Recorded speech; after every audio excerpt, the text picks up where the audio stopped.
James has worked for many years.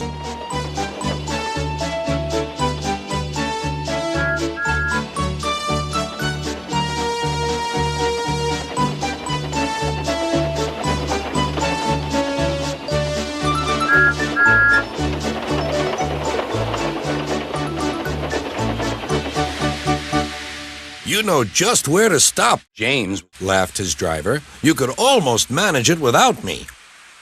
James had become conceited. He didn't realize his driver was joking. Later, he boasted to the others. Driver says I don't need him now. Don't be so daft, snorted Percy. I'd never go without my driver, said Thomas. I'd be frightened. Puh! Boasted James. I'm not scared. You'd never dare. I would then. You'll see. The next morning, the firelighter came. James was roused comfortably as the warmth spread through his boiler. Percy and Thomas were still asleep. James suddenly remembered. Silly stick in the muds, he chuckled. I'll show them. Driver said I could manage without him.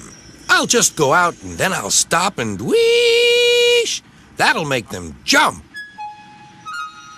James thought he was being clever, but really he was only moving because a careless cleaner had meddled with his controls. He soon found his mistake.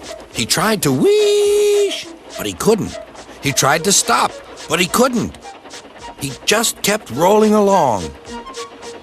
He didn't dare look at what was coming next. There was the station master's house. The station master was about to have breakfast. Horrors, cried James, and shut his eyes. The house rocked, broken glass tinkled, plaster was everywhere. James had collected a bush on his travels. He peered into the room through its leaves. He couldn't speak. The station master was furious. His wife picked up her plate. You miserable engine, she scolded. Just look what you've done to our breakfast. Now I shall have to cook some more. She banged the door. More plaster fell. This time it fell on James. James felt depressed. Workmen propped up the house with strong poles and laid rails through the garden. Then, the Scottish twin engines Donald and Douglas arrived.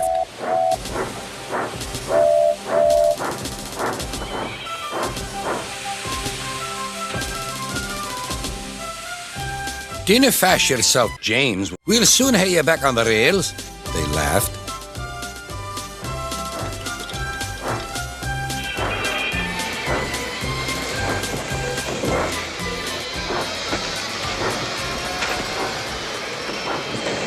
Donald and Douglas, puffing hard, managed to haul James back to safety. Bits of fencing, the bush, and a broken window frame festooned his front, which was badly twisted. The twins laughed and left him. James was in disgrace. There was worse to come. You're in a lot of trouble, James. I know, sir. I'm sorry, sir. James's voice was muffled behind his bush. You must go to the works and have your front mended. It will be a long job. Yes, sir. Meanwhile, a diesel rail car will do your work. A diesel, sir? James spluttered. Yes, James. Diesels always stay in their sheds till they are wanted. Diesels never gallivant off to breakfast in station masters' houses.